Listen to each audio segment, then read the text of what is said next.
বেলা বাড়তেই চান্দুর মোবাইলে ফোন আসে। ডাক্তার দিদি ফোন করেছে। হ্যাঁ, আমি পৌঁছে যাব দিদি। হ্যাঁ, এই তো বাড়ি থেকে বেরোচ্ছি। টোটো নিয়ে গান গাইতে গাইতে চান্দু হাসপাতাল কোয়ার্টারের দিকে যায়। নতুন ডাক্তার দিদিমণি এসেছে।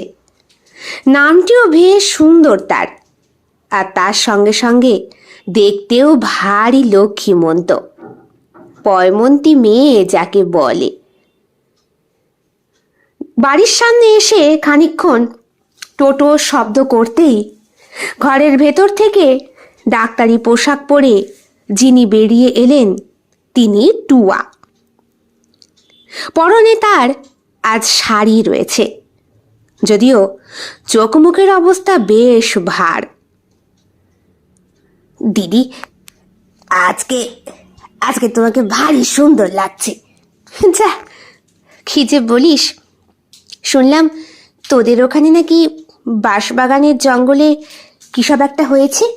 হ্যাঁ দিদি, ওই একটা খুন হয়েছে। ও আমাদের ওখানে নিত্যদিনের ব্যাপার।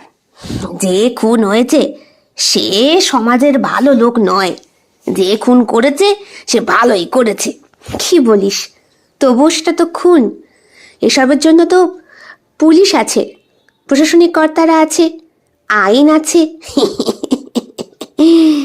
হাসালে দিদি।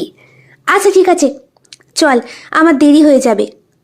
আজ আবার নাইট শিফটেও কাজ আছে। Night shift? আর তোমাকে বলেছি না, পারতে তুমি হাসপাতালে নাইট শিফটের কাজটা নেবে না। চান্দু, আমি একজন ডাক্তার, আর আমাকে সব রকমভাবে সবাইকে সেবা দেবার সঙ্গে সঙ্গে সবার অসুবিধাটাও বুঝতে হবে তো নাকি। আজকে প্রিয়াংশুবাবুর থাকার কথা ছিল। ওনার বউটার নাকি ডেলিভারি ডেট আজকে, তাই ওনাকে যেতে হবে মেদিনীপুর।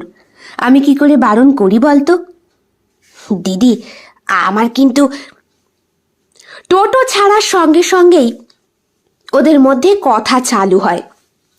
রাস্তার মোড়ের মাথায় উঠে একটা 4 চাকা গাড়ি এসে চান্দুর গাড়িকে আটকে ধরে। ব্রেক কষে দাঁড়িয়ে পড়ে চান্দু। গাড়ির ভেতরে একা টোটোতে বসে রয়েছে ডাক্তার টুয়া।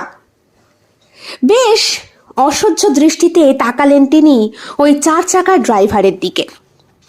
এলাকার নাম করা গুন্ডা, পটলা সান্যাল। বেশ কদিন হলো উত্তপ্ত করছে টুয়াকে। বারবার ওর দিকে কুদৃষ্টি